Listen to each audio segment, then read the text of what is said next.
Adapun Yefta, orang Gilead itu, adalah seorang pahlawan yang gagah perkasa. Tetapi ia anak seorang perempuan sundal. Ayah Yefta ialah Gilead. Juga istri Gilead melahirkan anak-anak lelaki baginya. Setelah besar anak-anak istrinya ini, maka mereka mengusir Yefta. Katanya kepadanya, "Engkau tidak mendapat milik pusaka dalam keluarga kami, sebab engkau anak dari perempuan lain." Maka larilah Yefta dari saudara-saudaranya itu, dan diam di tanah Tob. Di sana, berkumpullah kepadanya petualang-petualang yang pergi merampok bersama-sama dengan dia.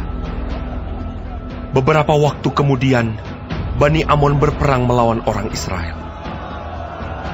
Dan ketika Bani Amon itu berperang melawan orang Israel, pergilah para tua-tua Gilead menjemput Yefta dari tanah Tob. Kata mereka kepada Yefta, "Mari, jadilah panglima kami, dan biarlah kita berperang melawan Bani Amon." Tetapi kata Yefta kepada para tua-tua Gilead itu, "Bukankah kamu sendiri membenci aku dan mengusir aku dari keluargaku? Mengapa kamu datang sekarang kepadaku pada waktu kamu terdesak?"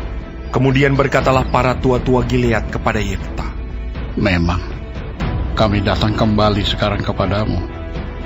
Ikutilah kami dan berperanglah melawan Bani Amon.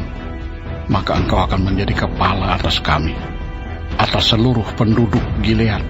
Kata Yefta kepada para tua-tua Gilead, "Jadi, jika kamu membawa aku kembali untuk berperang melawan Bani Amon, dan Tuhan menyerahkan mereka kepadaku, maka akulah yang akan menjadi kepala atas kamu." Lalu kata para tua-tua Gilead kepada Yefta, "Demi Tuhan yang mendengarkannya sebagai saksi antara kita, kami akan berbuat seperti katamu itu." Maka Yefta ikut dengan para tua-tua Gilead. Lalu bangsa itu mengangkat dia menjadi kepala dan panglima mereka. Tetapi Yefta membawa seluruh perkaranya itu ke hadapan Tuhan di Mispa.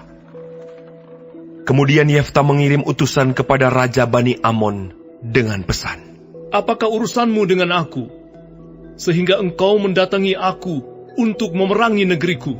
Jawab Raja Bani Amon kepada utusan Yefta, "Orang Israel ketika berjalan keluar dari Mesir telah merampas tanahku, dari sungai Arnon sampai ke sungai Yabok dan sampai ke sungai Yordan. Maka sekarang kembalikanlah semuanya itu dengan jalan damai." Lalu Yefta mengirim pula utusan kepada Raja Bani Amon dengan pesan, "Beginilah kata Yefta, orang Israel tidak merampas tanah orang Moab atau tanah Bani Amon. Sebab ketika berjalan keluar dari Mesir, orang Israel melalui padang gurun sampai ke Laut Teberau dan tiba di Kades. Ketika itu orang Israel mengirim utusan kepada Raja negeri Edom dengan permintaan, 'Izinkanlah kiranya kami berjalan melalui negerimu ini.' Tetapi Raja negeri Edom tidak mau mendengar. Mereka mengirim juga utusan kepada Raja negeri Moab, tetapi Raja ini menolak. Maka orang Israel tinggal di Kades. Kemudian mereka berjalan melalui padang gurun, menempuh jalan keliling, tanah Edom dan tanah Moab. Lalu sampai ke sebelah timur tanah Moab. Maka berkemahlah mereka di seberang sungai Arnon, dengan tidak masuk daerah Moab, sebab sungai Arnon itulah batas daerah Moab. Lalu orang Israel mengirim utusan kepada Sihon, raja orang Amori, raja di Hesibon, dan orang Israel meminta kepadanya, 'Izinkanlah kiranya kami berjalan melalui negerimu ini sampai ke tempat yang kami tuju.' Tetapi Sihon tidak percaya kepada orang Israel yang hendak berjalan melalui daerahnya itu. Maka dikumpulkannyalah seluruh rakyatnya. Ia berkemah di Yahas, lalu berperang melawan orang Israel.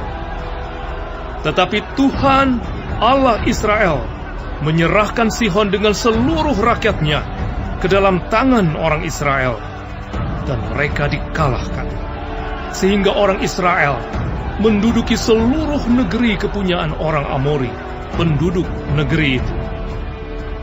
Demikianlah dimiliki orang Israel seluruh daerah orang Amori itu, dari sungai Arnon sampai ke sungai Yabok, dan dari padang gurun sampai ke sungai Yordan. Maka sekarang Tuhan, Allah Israel, telah merebut milik orang Amori bagi Israel, umatnya. Apakah engkau hendak memiliki pula tanah mereka itu? Bukankah engkau akan memiliki apa yang diberi oleh Kamos Allahmu? Demikianlah kami memiliki segala yang direbut bagi kami oleh Tuhan, Allah kami. Lagi pula, apakah engkau lebih baik dari Balak bin Sipor, Raja Moab? Pernahkah ia menuntut hak kepada orang Israel? Atau pernahkah ia berperang melawan mereka? Ketika orang Israel diam di Hesibon dengan segala anak kotanya, di Aroer dengan segala anak kotanya, dan di segala kota sepanjang kedua tepi sungai Arnon selama 300 tahun, mengapa pada waktu itu engkau tidak melepaskan kota-kota itu? Jadi aku tidak bersalah terhadap engkau, tetapi engkau berbuat jahat terhadap aku dengan berperang melawan aku. Tuhan, hakim itu, dialah yang menjadi hakim pada hari ini antara orang Israel dan Bani Amon. Tetapi Raja Bani Amon tidak mendengarkan perkataan yang disampaikan kepadanya oleh utusan-utusan Yefta. Lalu roh Tuhan menghinggapi Yefta. Ia berjalan melalui daerah Gilead dan daerah Manasye, kemudian melalui Mispa di Gilead, dan dari Mispa di daerah Gilead, ia berjalan terus ke daerah Bani Amon.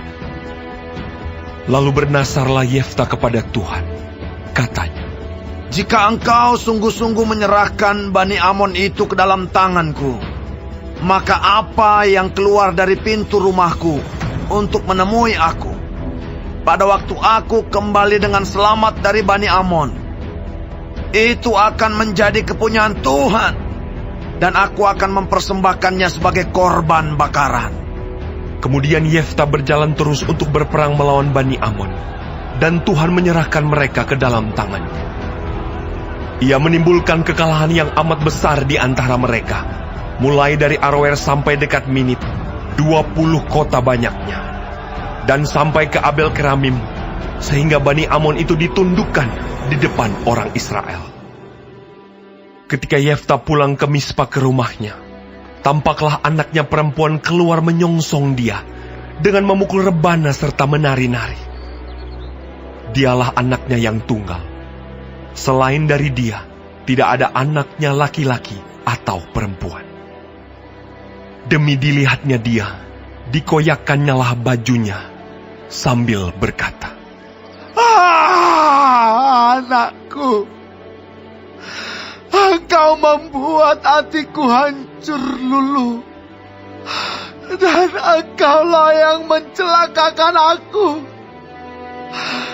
Aku telah membuka mulutku bernasar kepada Tuhan, dan tidak dapat aku mundur.